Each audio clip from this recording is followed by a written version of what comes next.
ఒక మ్యాచ్ 3 గంటలు. కానీ అదే 3 గంటలు ఒక యువకుడి జీవితాన్ని మార్చగలవా? మనం స్టేడియంలో లేము, మనం టీవీ ముందు కూర్చొని అరుస్తున్నాం. కానీ మన ఫ్యూచర్ కోసం కూడా ఇంత ప్యాషన్ పెట్టామా? ఇది కేవలం క్రికెట్ కాదు, ఇదొక ఫీలింగ్, ఒక అడిక్షన్, ఒక డ్రీమ్ కూడా. ఈ వీడియోలో మనం తెలుసుకుందాం, ఐపీఎల్ నిజంగా యువతకు అవకాశమిస్తోందా లేదా టైం వృధా చేస్తున్నదా? మన దేశంలో క్రికెట్ అంటే ఒక ఆట కాదు, ఒక పండుగ. ఐపీఎల్ వస్తే చిన్న గ్రామం నుంచి పెద్ద సిటీ వరకు ఒక్కటే టాపిక్, మ్యాచ్. చాయ్ షాప్స్, హాస్టల్స్, ఇళ్లల్లో అందరూ ఒకే స్క్రీన్ ముందు కూర్చొని చూస్తారు. ఒక సిక్స్ కొట్టినా, ఒక వికెట్ పడినా అందరూ కలిసి సెలబ్రేట్ చేస్తారు. ఇది మనకు యూనిటీ కూడా ఇస్తుంది.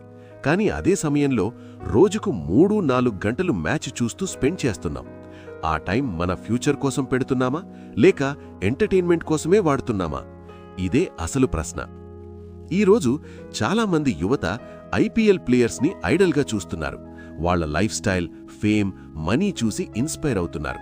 ఇది మంచి విషయం, ఎందుకంటే ఇన్స్పిరేషన్ ఉండాలి.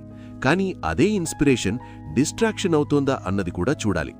కొంతమంది చదువులు, జాబ్స్ పక్కన పెట్టి మ్యాచ్లలో పూర్తిగా ఇన్వాల్వ్ అవుతున్నారు. ఒక మ్యాచ్ ఓడిపోతే మూడ్ ఆఫ్, గెలిస్తే ఫుల్ హ్యాపీ. అంటే మన ఎమోషన్స్ కూడా ఆట మీద ఆధారపడిపోతున్నాయి. ఇది హెల్దీ కాదు. Coaching, local tournaments, YouTube content, reels, ఇలా చాలా వేసున్నాయి. మీరు స్మార్ట్గా యూజ్ చేస్తే ఇది కెరియర్ కూడా అవుతుంది. కానీ ట్రూత్ ఏమిటంటే ప్రతి ఒక్కరూ ప్లేయర్ కాలేరు. కానీ క్రికెట్ మీద కాంటెంట్ క్రియేట్ చేసి గ్రో అవ్వచ్చు. ఉదాహరణకి match analysis, public reactions, news videos, ఇవి ఆడియన్స్కి చాలా ఇష్టం. ఇప్పుడున్న కాలంలో క్రికెట్ అంటే కేవలం గ్రౌండ్ మీద కాదు, మొబైల్లో కూడా ఉంది. యూట్యూబ్, ఇన్స్టాగ్రామ్, షార్ట్స్, వీటిలో క్రికెట్ కాంటెంట్కి హ్యూజ్ డిమాండ్ ఉంది. మీరు గ్రౌండ్కి వెళ్లి వీడియో తీయాల్సిన అవసరం లేదు.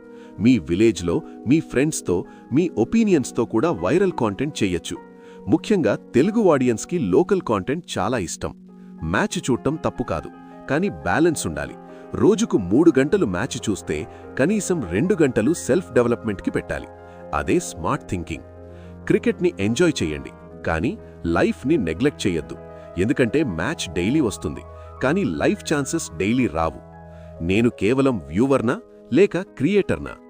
మీరు కేవలం చూస్తే టైంపాస్, కానీ క్రియేట్ చేస్తే ఫ్యూచర్ బిల్డ్ అవుతుంది. ఈ జనరేషన్కి బిగ్గెస్ట్ అడ్వాంటేజ్ ఏమిటంటే మొబైల్ ప్లస్ ఇంటర్నెట్.